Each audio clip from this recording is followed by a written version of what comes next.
ರಾತ್ರಿ ಗಾಢವಾಗಿತ್ತು. ಭಯದ ಗಾಳಿ ಜನರ ನಡುವೆ ಹರಡಿತ್ತು. ಈಜಿಪ್ಟ್ನಿಂದ ಪಾರಾದ ಇಸ್ರೇಲ್ಯರು ಈಗ ಸಿಕ್ಕಿಕೊಂಡಿದ್ದರು. ಮುಂದೆ ಅಪ್ಪಳಿಸುವ ಕೆಂಪು ಸಮುದ್ರ, ಹಿಂದೆ ಸಮೀಪಿಸುತ್ತಿರುವ ಫರೋಹನ ಸೇನೆ. ಜನರಲ್ಲಿ ಆತಂಕ ಜ್ವಾಲೆಯಂತೆ ಹರಡಿತು. ಅವರು ಮೋಶೆಗೆ ಅಲರಿದರು, ನಾವು ಸಾಯಲು ನೀನು ಇಲ್ಲಿ ತಂದೆಯಾ? ಅರಣ್ಯದಲ್ಲೇ ನಮ್ಮ ಅಂತ್ಯ. ಆದರೆ ಮೋಶೆಗೆ ಹೇಳಿದ, ಭಯಪಡಬೇಡಿ, ನಿಲ್ಲಿ, ಯೆಹೋವನು ಮಾಡುವ ರಕ್ಷಣೆಯನ್ನು ನೋಡಿ. ಅವರ ಕಣ್ಣೆದುರೇ ಕೆಂಪು ಸಮುದ್ರ ಚಲಿಸಲು ಶುರುವಾಯಿತು. ನೀರಿನ ಗೋಡೆಗಳು ಎರಡು ಬದಿಗಳಲ್ಲಿ ಪರ್ವತಗಳಂತೆ ಏರಿದುವು, ದಿವ್ಯ ಬೆಳಕಿನಲ್ಲಿ ಹೊಳೆಯುತ್ತಾ. ಸಮುದ್ರದ ಮಧ್ಯದಲ್ಲಿ ಒಣದಾರಿ ಕಾಣಿಸಿಕೊಂಡಿತು. ಮಾನವ ಬುದ್ಧಿಗೆ ಅತೀತವಾದ ಒಂದು ಮಹಾ ಅದ್ಭುತ. ಇಸ್ರೇಲ್ಯರು ಮುಂದೆ ಹೆಜ್ಜೆ ಹಾಕಿದರು. ಕುಟುಂಬಗಳು ಓಡುತ್ತಾ ಸಾಗಿದವು, ಮಕ್ಕಳು ಹೆತ್ತವರನ್ನು ಬಿಗಿಯಾಗಿ ಹಿಡಿದು, ವೃದ್ಧರು ದಂಡೆಗಳನ್ನು ಹಿಡಿದು ನೆರವಾಗಿ ನಡೆಯುತ್ತಾ.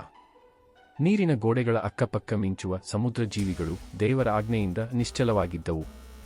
ಪ್ರತಿ ಹೆಜ್ಜೆಯೂ ಇದು ದೇವರ ಕೈಯಲ್ಲ ಮಾತ್ರ ಸಾಧ್ಯ ಎಂದು ಘೋಷಿಸುತ್ತಿತ್ತು.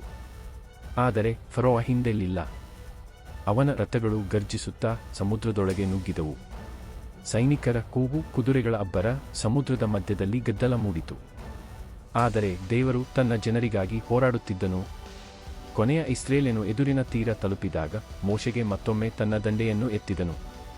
ಯೆಹೋವನು ಸಮುದ್ರಕ್ಕೆ ಆಜ್ಞೆ ಕೊಟ್ಟನು ಮತ್ತು ನೀರಿನ ಮಹಾಗೋಡೆಗಳು ಪ್ರಚಂಡ ಶಬ್ದದೊಂದಿಗೆ ಕುಸಿದು ಬಿದ್ದುವು. ಸಮುದ್ರವು ಫರೋಹನ ಸೇನೆಯನ್ನು ಕ್ಷಣಾರ್ಧದಲ್ಲಿ ನುಂಗಿಬಿಟ್ಟಿತು. ಒಬ್ಬನೂ ಉಳಿಯಲಿಲ್ಲ. ಆ ದಿನ ದೇವರು ತನ್ನ ಜನರನ್ನು ರಕ್ಷಿಸಿದನು. ದೂರದ ತೀರದಲ್ಲಿ ನಿಂತಿದ್ದ ಇಸ್ರೇಲ್ಯರು ಮೌನವಾಗಿ ನೋಡುತ್ತಿದ್ದರು. ದೇವರ ಮಹಿಮೆಯಿಂದ ಬೆರಗಾಗಿದ್ದರು. ಅವರು ಅವರನ್ನು ರಕ್ಷಿಸಿದ್ದಾನೆ, ಕಾಪಾಡಿದ್ದಾನೆ. ಭೂಮಿಯಲ್ಲಿರುವ ಯಾವ ಶಕ್ತಿಯೂ ಅವನ ಇಚ್ಛೆಗೆ ಎದುರಾಗಲು ಸಾಧ್ಯವಿಲ್ಲವೆಂದು ತೋರಿಸಿದ್ದಾನೆ. ಕೆಂಪು ಸಮುದ್ರವು ಶಾಶ್ವತ ಸಾಕ್ಷಿಯಾಗಿ ನಿಂತಿತು. ಮಾನವನಿಗೆ ಅಸಾಧ್ಯವಾದದ್ದು ದೇವರಿಗೆ ಎಂದಿಗೂ ಸಾಧ್ಯ.